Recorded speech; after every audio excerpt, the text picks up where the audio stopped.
Good morning, everybody.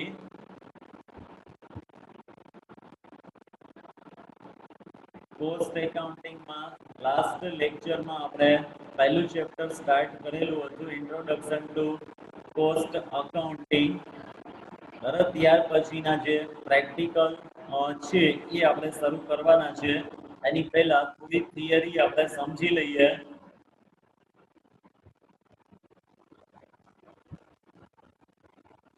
બરાબર, તો એમની અંદર કોસ્ટ એટલે શું, કોસ્ટિંગ કોને કહી શકાય અને કોસ્ટ અકાઉન્ટિંગ કોને કહી શકાય, એને રિલેટેડ આપણે ચર્ચા કરેલી હતી.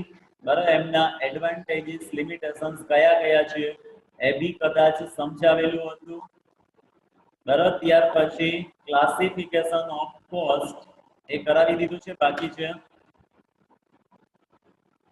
Classification of cost.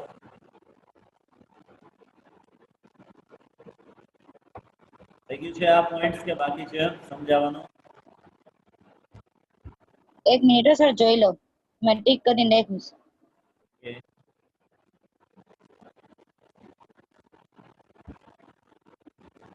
મને ખ્યાલ છે ત્યાં સુધી લગભગ ક્લાસિફિકેશન ઓફ કોસ્ટ ગુજરાતી મીડિયમમાં તો કરાવી દીધું છે, ઇંગ્લિશ મીડિયમમાં વેરીફાઈ કરી લઈએ. કોસ્ટ એટલે પડતર, અને પડતરનું વર્ગીકરણ અલગ અલગ કયા ટાઈપ્સની અંદર કરવામાં આવશે.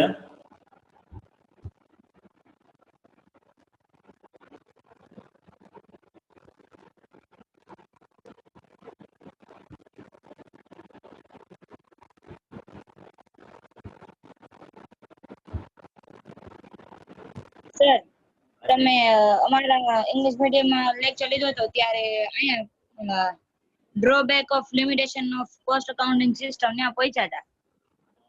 એટલે એ કરાવી દીધું છે લિમિટેશન્સ. હા ઓકે, આ પોઈન્ટ કરાવવાનું છે ને આજે. હા, classification of cost.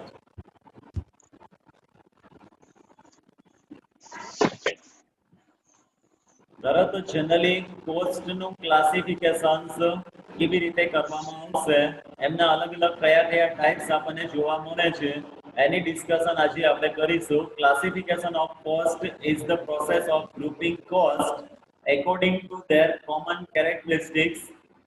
It is the systematic placement of like items together according to their common features.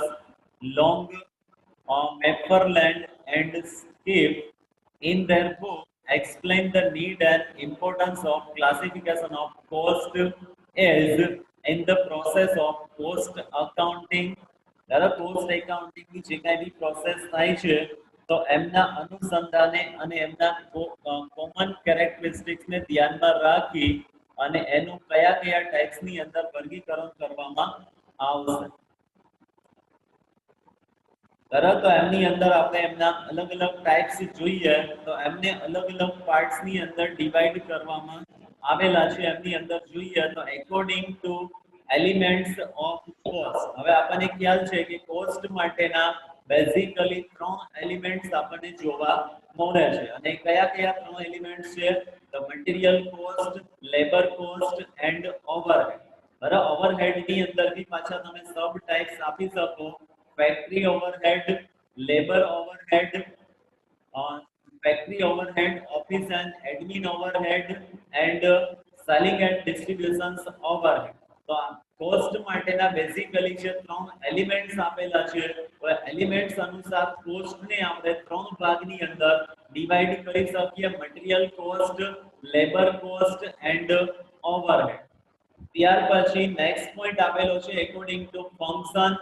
એટલે કોસ્ટ માટેના જે અલગ અલગ ફંક્શન્સ છે તો એને ધ્યાનમાં રાખી અને કોસ્ટ ને આપણે અલગ અલગ પાર્ટ ની અંદર ડિવાઈડ કરી શકીએ. ક્લાસિફિકેશન એકોર્ડિંગ ટુ ફંક્શન, એટલે ફેક્ટરીઝ ની અંદર, ઇન્ડસ્ટ્રીઝ ની અંદર જે અલગ અલગ પ્રકારના ફંક્શન્સ થતા હોય છે, કાર્યો કરવામાં આવતા હોય છે, તો એને ધ્યાનમાં રાખી અને કોસ્ટ ને આપણે બેઝિકલી 3 પાર્ટ ની અંદર ડિવાઈડ કરી શકીએ: ફેક્ટરી કોસ્ટ ઓર મેન્યુફેક્ચરિંગ કોસ્ટ. અને ફેક્ટરી કોસ્ટ ની અંદર જનરલી તમારે જે જોવા મળશે તો એની અંદર આવે છે મટીરીયલ કોસ્ટ, લેબર કોસ્ટ અને ફેક્ટરી ઓવરહેડ. આ બધા જ નો સમાવેશ છે એ જનરલી ફેક્ટરી કોસ્ટ ની અંદર કરવામાં આવશે. ત્યાર પછી આગળ આપેલું છે એડમિનિસ્ટ્રેટિવ કોસ્ટ ઓર ઓફિસ કોસ્ટ, કે જેની અંદર ફેક્ટરી કોસ્ટમાં ઓફિસ અને એડમિનિસ્ટ્રેશનને રિલેટેડ એક્સપેન્સીસ એડ કરવામાં આવે છે અને એમના આધારે આપણને જે મળી શકે તો એને ત્યારે આપણે ઓફિસ કોસ્ટ અથવા તો એડમિનિસ્ટ્રેટિવ કોસ્ટ તરીકે આઈડેન્ટિફાઈ કરી શકીએ. Then selling and distribution cost, તો ઓફિસ કોસ્ટ ની અંદર સેલ્સ અને ડિસ્ટ્રીબ્યુશન ને રિલેટેડ એક્સપેન્સીસ એડ કરવામાં આવે અને એના કારણે આપણને જે કોસ્ટ મળે છે તો એ પ્રકારની કોસ્ટ ને generally selling and distribution cost અથવા તો બીજા અર્થમાં આને ટોટલ કોસ્ટ તરીકે બી ઓળખવામાં આવશે. ત્યાર પછીનું નેક્સ્ટ પોઈન્ટ્સ આપેલું છે classification according to behaviour of cost. એટલે કોસ્ટની વર્તણૂકને આધારે કોસ્ટને આપણે બે ભાગની અંદર ડિવાઇડ કરી શકીએ, fix cost and variable cost. તો ફિક્સ કોસ્ટ કોને કહી શકાય અને વેરિયેબલ કોસ્ટ કોને કહી શકાય એ લગભગ દરેકને ખ્યાલ જ હશે અથવા તો ન ખ્યાલ હોય તો આપણે સમજાવી દઈએ. ફિક્સ કોસ્ટ એ એવા પ્રકારની કોસ્ટ છે કે જેમાં ઉત્પાદનમાં વધારો કે ઘટાડો કરવાથી ટોટલ કોસ્ટ ની અંદર કોઈ પણ પ્રકારનો વધારો કે ઘટાડો થતો નથી. તો એવા પ્રકારની કોસ્ટ ને ફિક્સ કોસ્ટ તરીકે આઈડેન્ટિફાઈ કરવામાં આવશે. For example factory rent. બરાબર, માની લો કે તમે ફેક્ટરી રેન્ટ ઉપર રાખેલી છે અને એમનું રેન્ટ છે એ પર મંથ તમે 10,000 રૂપીસ પે કરો છો. બરાબર, આખા મહિનાનું રેન્ટ છે એ તમે 10,000 રૂપીસ પે કરો છો. તો જો તમે એ ફેક્ટરીની અંદર during the month 10,000 unit produce કરશો તો બી તમારે રેન્ટ 10,000 પે કરવાનું છે અને એની જગ્યાએ કદાચ તમે 50,000 યુનિટ પ્રોડ્યુસ કરશો તો ત્યારે બી તમારે રેન્ટ છે એ 10,000 રૂપીસ જ પે કરવાનું છે. એટલે ટોટલ કોસ્ટ ની અંદર કોઈ પણ પ્રકારનો વધારો કે ઘટાડો થતો નથી. ઉત્પાદનમાં વધારો કે ઘટાડો કરીએ તો એના કારણે ટોટલ કોસ્ટ ની અંદર કોઈ પણ પ્રકારનો વધારો કે ઘટાડો થતો નથી. તો એવા પ્રકારની કોસ્ટ ને ફિક્સ કોસ્ટ તરીકે આઈડેન્ટિફાઈ કરવામાં આવશે. ધેન વેરિયેબલ કોસ્ટ એટલે કે ચલિત પડતર. અને વેરિયેબલ કોસ્ટ કોને કહી શકાય તો વેરિયેબલ કોસ્ટ એટલે એવા પ્રકારની કોસ્ટ કે જે ઉત્પાદન સાથે ડાયરેક્ટલી રિલેટેડ હોય. મીન્સ કે ઉત્પાદનના એક એકમમાં વધારો કે ઘટાડો કરવાથી કુલ ખર્ચની અંદર વધારો કે ઘટાડો થતો હોય તો ત્યારે એવા પ્રકારની કોસ્ટને વેરિયેબલ કોસ્ટ તરીકે આઈડેન્ટિફાઈ કરવામાં આવશે. For example material cost. Material માટે કદાચ તમે એવું એઝ્યુમ કરો કે એક એકમ માટે તમારે 10 રૂપીસ નું મટીરીયલ જોઈશે અથવા તો 1 યુનિટ પ્રોડ્યુસ કરવા માટે 1 kg મટીરીયલ જોઈશે અને એ 1 kg મટીરીયલ માટેની પ્રાઇસ છે એ તમને 10 રૂપીસ જોવા મળે છે. એટલે માની લો કે તમે 10,000 યુનિટ પ્રોડ્યુસ કરો છો તો ત્યારે તમારી મટીરીયલની ટોટલ કોસ્ટ થશે 10,000 * 10 રૂપીસ. 10,000 into 10 rupees એટલે 1 lakh rupees તમને જોવા મળશે. હવે આની જગ્યાએ જો માની લો કે તમે during the month 15,000 unit produce કરો છો તો 15,000 એકમો પ્રોડ્યુસ કરશો ત્યારે મટીરીયલ છે તમારે 15,000 kg રિક્વાયર્ડ રહેશે અને એના માટેની તમને કોસ્ટ જોવા મળશે 15,000 kg into 10 rupees. તો ત્યાં તમારી મટીરીયલ માટેની ટોટલ કોસ્ટ છે એ 1,50,000 રૂપીસ થઈ જશે. અને જે વેરિયેબલ કોસ્ટ હશે એ પર યુનિટ ફિક્સ હોય છે. બરાબર, વેરિયેબલ કોસ્ટ છે પર યુનિટ પાછી ફિક્સ હોય છે અને ટોટલ વેરિયેબલ હોય છે. તો એવા પ્રકારની કોસ્ટને આપણે વેરિયેબલ કોસ્ટ તરીકે આઈડેન્ટિફાઈ કરી શકીએ. અને આ ટર્મ છે ખાસ યુઝફુલ છે અને એનો યુઝ છે તમારે ઇન ફ્યુચર કોસ્ટ એકાઉન્ટિંગ ની અંદર બી કરવાનો થશે. અને ટીવાય બીકોમ ની અંદર તમે આવશો ત્યારે મેનેજમેન્ટ એકાઉન્ટિંગ શીખશો તો એની અંદર બી તમારે આ ટર્મ્સ ખાસ યુઝફુલ થતી હોય છે. અને એમાં જ લાસ્ટ આપેલું છે સેમી વેરિયેબલ કોસ્ટ. તો સેમી વેરિયેબલ કોસ્ટ કોને કહી શકાય? તો સેમી વેરિયેબલ કોસ્ટ એટલે એ ઉત્પાદનના અમુક લેવલ સુધી ફિક્સ રહેતી હોય અને અમુક લેવલ પછી એમાં વધારો થતો હોય તો ત્યારે એવા પ્રકારની કોસ્ટને સેમી વેરિયેબલ કોસ્ટ તરીકે ઓળખવામાં આવે છે. જેમ કે માની લો કે આપણે ઘરે ટેલિફોનનો યુઝ કરતા હોય, બરાબર, અત્યારે તો જો કે લેન્ડલાઇન ટેલિફોન બહુ ઓછા થઈ ગયા છે, પણ જો એ ટેલિફોનનો તમે યુઝ કરતા હોય તો એની અંદર પર મંથ માટેનું રેન્ટ ફિક્સ હોય અને એની સામે તમને અમુક કોલ ફિક્સ મળતા હોય છે, ફ્રી મળતા હોય છે. માની લો કે 150 રૂપિયા ભાડું છે અને એની સામે 150 કોલ આપણને ફ્રી મળે છે, તો એ કદાચ 150 કોલ કરીશું અથવા તો નહીં કરીએ એમ છતાં બી આપણે એનું 150 રૂપિયા રેન્ટ છે એ ચૂકવવાનું જ થશે.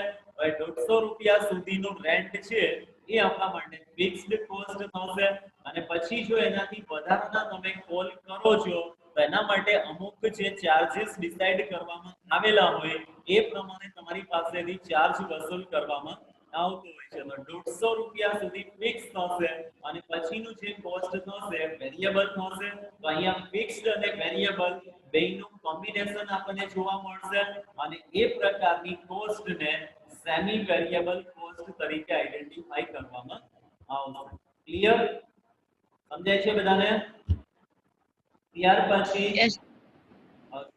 પછી આગળ આપેલું છે ક્લાસિફિકેશન એકોર્ડિંગ ટુ કંટ્રોલેબિલિટી, એટલે અંકુશના દૃષ્ટિકોણથી કોસ્ટને બે ભાગની અંદર વિભાજિત કરી શકીએ, કંટ્રોલેબલ કોસ્ટ અને અનકંટ્રોલેબલ કોસ્ટ. તો કંટ્રોલેબલ કોસ્ટ કોને કહી શકાય? તો કંટ્રોલેબલ કોસ્ટ એટલે એવા પ્રકારની કોસ્ટ કે જેને આપણે કંટ્રોલ કરી શકીએ એમ હોય, જેમ કે મટીરીયલ કે જેના માટેનું વેસ્ટેજ વધારે થતું હશે તો એને કેવી રીતે કંટ્રોલ કરવું એ કદાચ આપણા હાથમાં હોય છે. લેબર ચાર્જીસ વધારે થતો હશે અથવા તો બિનજરૂરી લેબર ચાર્જીસ પે કરવામાં આવતો હશે અથવા તો આમાં અલગ અલગ પ્રકારના જે વેરિયેબલ એક્સપેન્સીસ હશે કે જેને આપણે જો પ્રોપરલી મેનેજ કરીએ તો એમની ઉપર તમે કંટ્રોલ કરી શકો એમ હોય છે.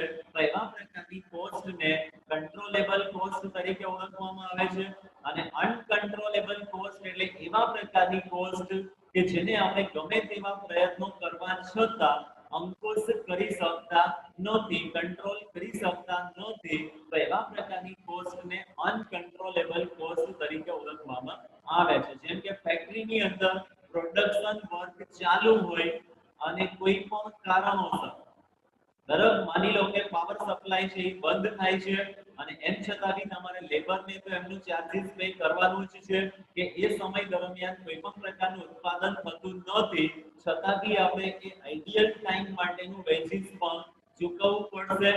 એવી જ રીતે મટીરીયલ માટેની જે કોસ્ટ છે એમાં અમુક પ્રકારનું મટીરીયલ એવું હોય કે જેમાં ગમે તેટલી કેર કરવા છતાં એનો વેસ્ટેજ છે એમને આપણે અટકાવી શકતા હોતા નથી, કેમ કે એમની અંદર એટમોસ્ફિયરની અને એની ઇફેક્ટ થતી હોય.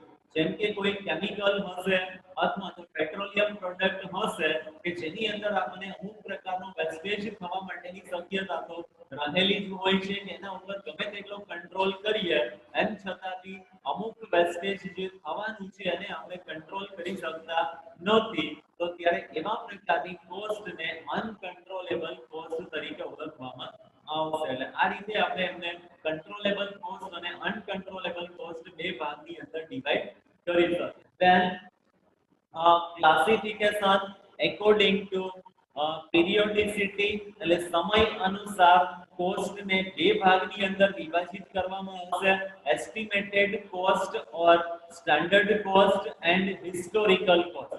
બરાબર, હવે જે એસ્ટિમેટેડ અને સ્ટાન્ડર્ડ કોસ્ટ છે એ જનરલી ફ્યુચર સાથે સંબંધ ધરાવે છે, એટલે ભવિષ્યમાં આપણે જે વસ્તુઓનું ઉત્પાદન કરવાનું છે એના માટે અગાઉથી જ પ્રીડિટરમાઇન્ડ કોસ્ટ ડિસાઇડ કરેલી કે આગામી મંથ દરમિયાન આટલું ઉત્પાદન થશે, એના માટે આટલો મટીરીયલ માટેનો ખર્ચ થશે, આટલો લેબર ચાર્જીસ થશે, આટલા અલગ અલગ પ્રકારના ઓવરહેડ્સ થશે.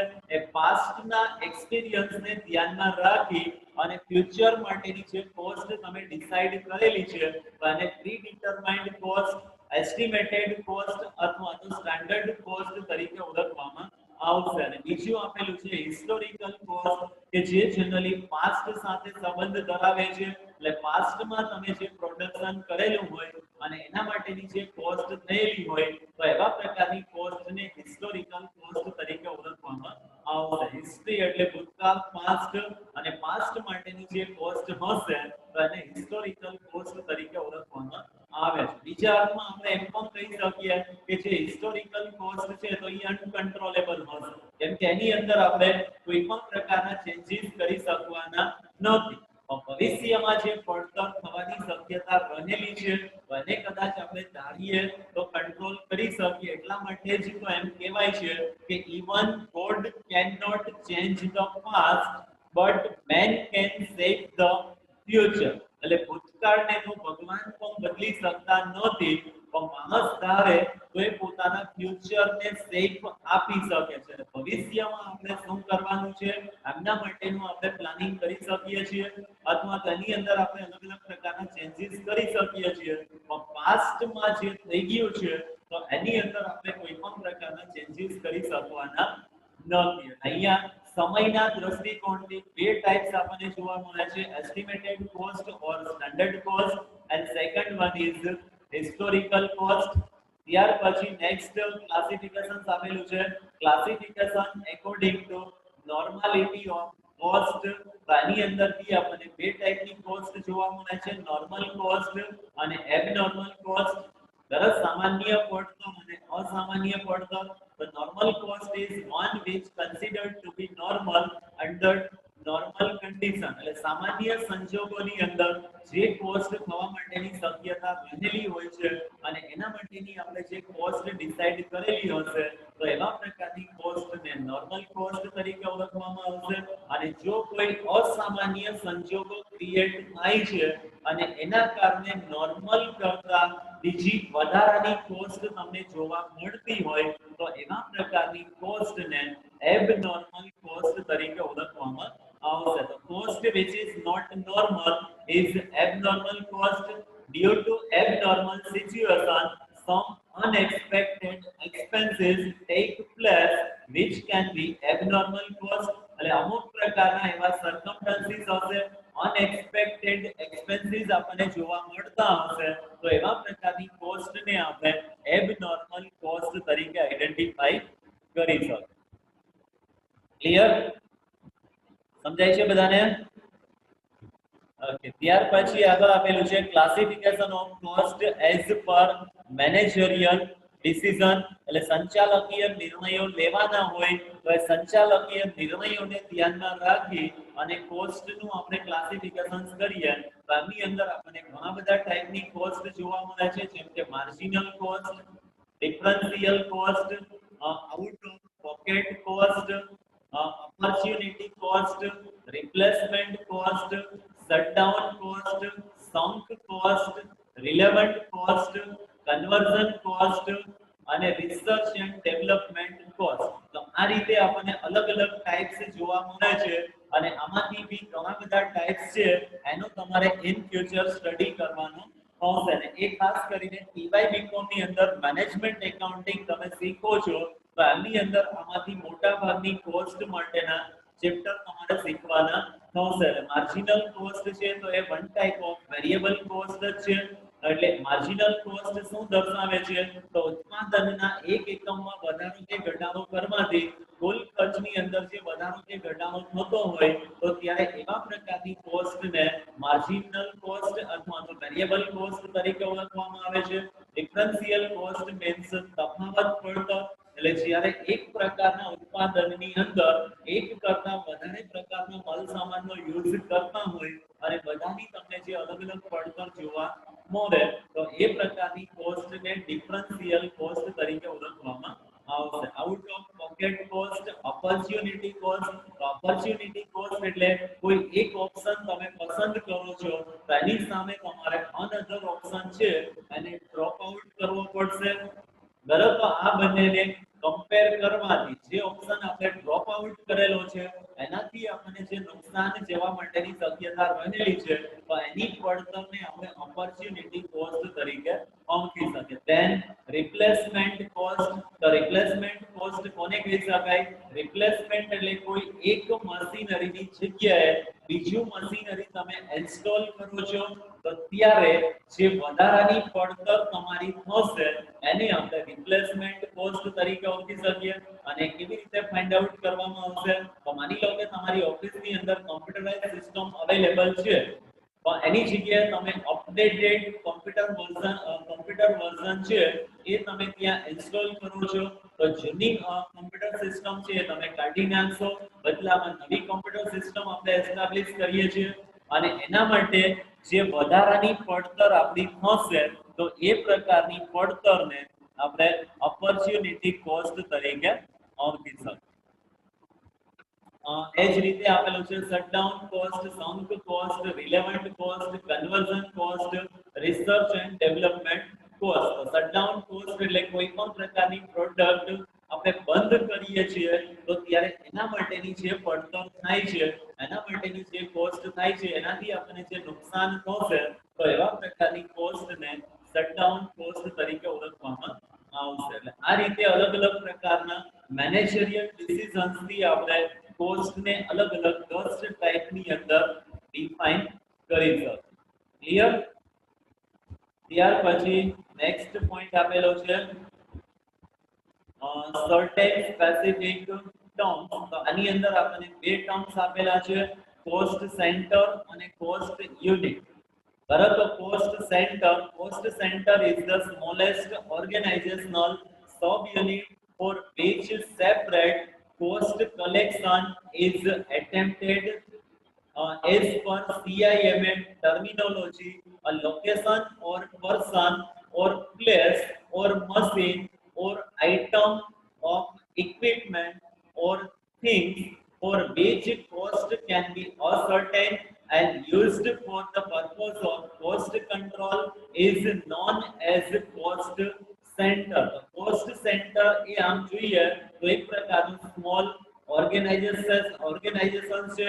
મીન્સ કે આપણી ફેક્ટરીની અંદર આપણે અલગ અલગ ડિપાર્ટમેન્ટની રચના કરેલી હોય તો દરેકે દરેક ડિપાર્ટમેન્ટ માટે તમે કોઈ સ્પેસિફિકલી ઓથોરાઇઝ્ડ પર્સન્સને ત્યાં અપોઇન્ટ કરેલા હશે કે જેથી કરીને કોઈ સ્પેસિફિકલી ડિપાર્ટમેન્ટમાં જો તમારી જરૂરિયાત કરતા કોસ્ટ વધારે થાય છે તો એમના જે રિસ્પોન્સિબલ પર્સન હશે એમને આપણે જવાબદાર ગણાવી શકીએ અને એના માટેના રીઝન્સ આપણે જાણી શકીએ.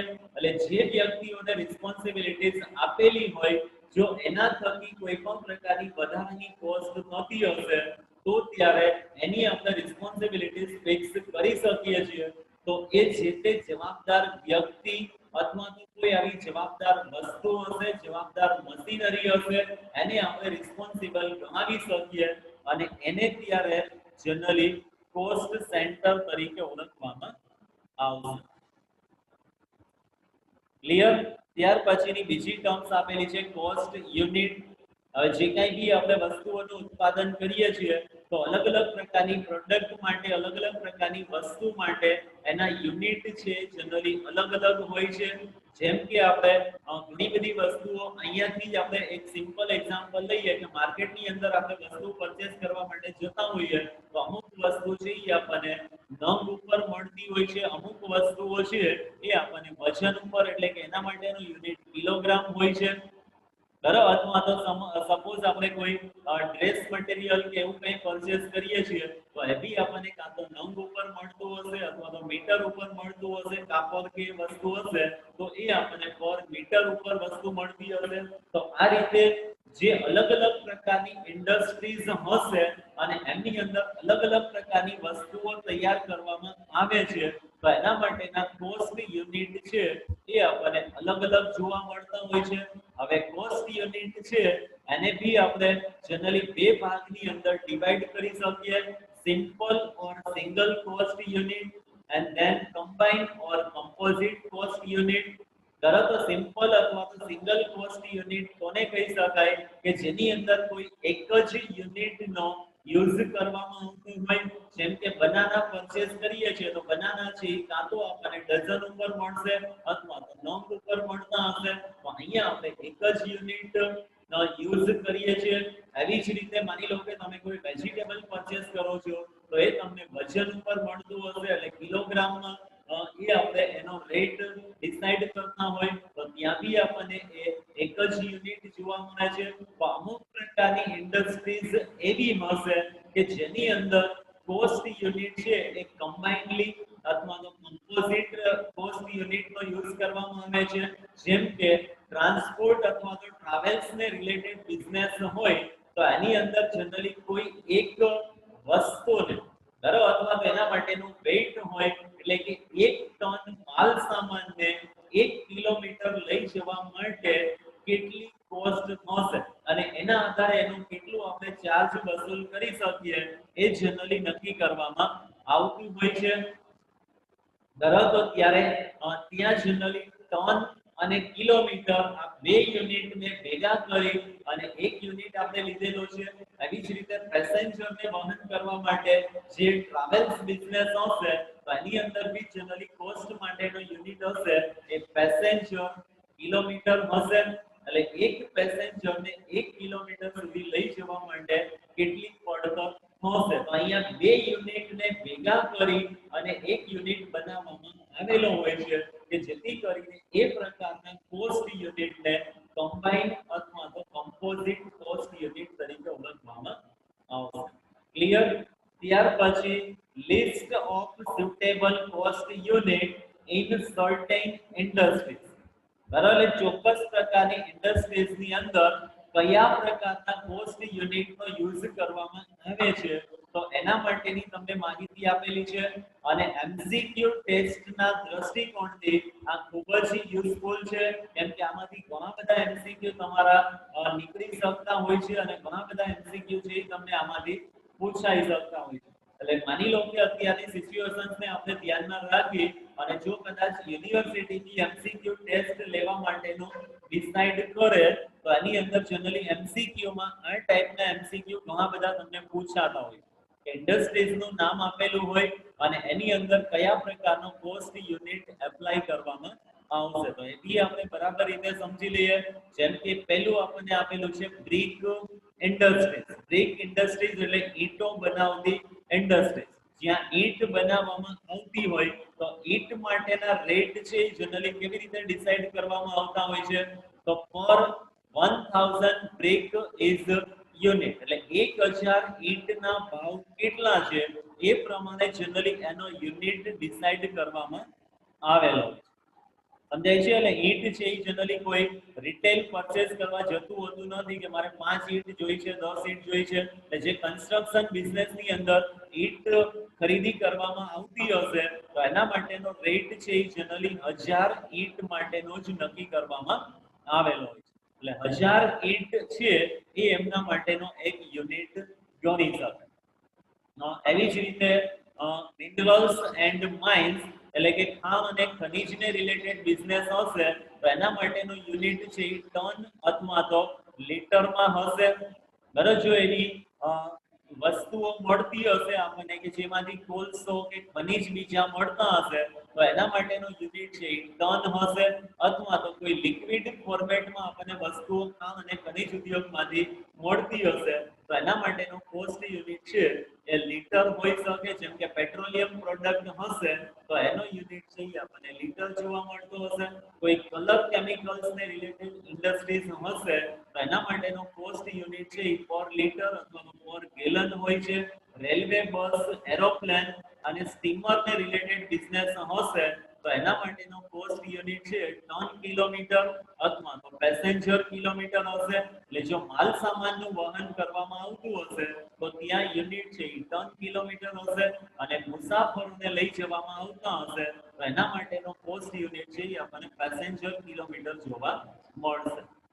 એવી જ રીતે વુડ ઇન્ડસ્ટ્રીઝ હશે એટલે કે કોઈ લાતી હોય તો એના માટેનો કોસ્ટ યુનિટ છે 1 ક્યુબિક મીટર એટલે કે 1 ઘન મીટર હશે. બરાબર ક્યુબિક મીટર એટલે ઘન મીટર અને ઘન મીટરની અંદર જનરલી એમની લેન્થ, વાઇડ અને બ્રીથ એટલે કે લંબાઈ, પહોળાઈ અને જાડાઈ આ ત્રણ બાબતોને ધ્યાનમાં રાખવામાં આવતી હશે. પેપર ઇન્ડસ્ટ્રીઝ એ 1 ટન અથવા તો 1 રીમ હશે. फर्नीचर इंडस्ट्रीज तो पर आइटम और furniture or predetermined quantities such as for dozen, for 100 unit, etc. એટલે પર યુનિટ હશે અથવા પર 100 યુનિટ્સ માટેના એ ફર્નિચરના રેટ ડિસાઈડ કરવામાં આવતા. ઓઇલ રિફાઇનરી હશે તો એના માટેનો કોસ્ટ યુનિટ છે લીટર અથવા તો પર બેરલ હશે. ટીન પેક્ડ મટીરિયલ એટલે એવા પ્રકારનું મટીરિયલ કે જે અગાઉથી ટીનમાં પેક કરેલું જે આપણને જોવા મળતું હોય તો એના માટેનો કોસ્ટ યુનિટ છે પર ટીન જોવા મળશે. એટલે સીધે સીધા ત્યાં ટીનના રેટ નક્કી કરવામાં આવેલા હશે. એ જ રીતે cycle, motor car, scooter etcetera એમાં પર યુનિટ આપણને એનો રેટ જોવા મળતો હશે. રેડિયો, ટેલિવિઝન એની અંદર બી પર યુનિટ આપણને જોવા મળતું હશે. હોટેલ ઇન્ડસ્ટ્રીઝ એની અંદર પર રૂમ ઓર પર ડે એટલે ત્યાં ઘણી વખત કોઈ સિંગલ યુનિટ હોય અથવા તો કમ્પોઝિટ યુનિટ બી આપણને જોવા મળતો હોય. ધારો ઇલેક્ટ્રિસિટી હશે તો એના રેટ એ યુનિટમાં હશે અને એનો યુનિટ છે જનરલી કિલો વોટ હોય છે. ધારો વોટર વર્કર એટલે પાણી પૂરું પાડતી કોઈ ઇન્ડસ્ટ્રીઝ હશે તો એનો યુનિટ છે 1000 ગેલન ઓર 1000 લીટર ઓર ક્યુબિક લીટર હોય છે. ટેક્સટાઇલ ઇન્ડસ્ટ્રીઝ નો યુનિટ છે પર મીટર, પર યાર્ડ અથવા તો પર કિલો આપણને જોવા મળતું હશે. સુગર અને ટી હશે તો આની અંદરનો કોસ્ટ યુનિટ પર ક્વિન્ટલ જોવા મળતું હશે. પેઇન્ટિંગ એન્ડ ઇન્ટિરિયર ડેકોરેશન એટલે કોઈ ચિત્રકાર હશે તો એ પર જોબ અથવા તો પર પીસીસ એના રેટ ડિસાઈડ કરવામાં આવતા હશે. સોપ એન્ડ લેધર ઇન્ડસ્ટ્રીઝ તો એનો યુનિટ છે પર પીસીસ અથવા તો પર પેર હશે. Loose tools as per quantity. Dairy industries per bottle અથવા તો પર લીટર. હેલો હેલો સંભળાય છે બધાને? હેલો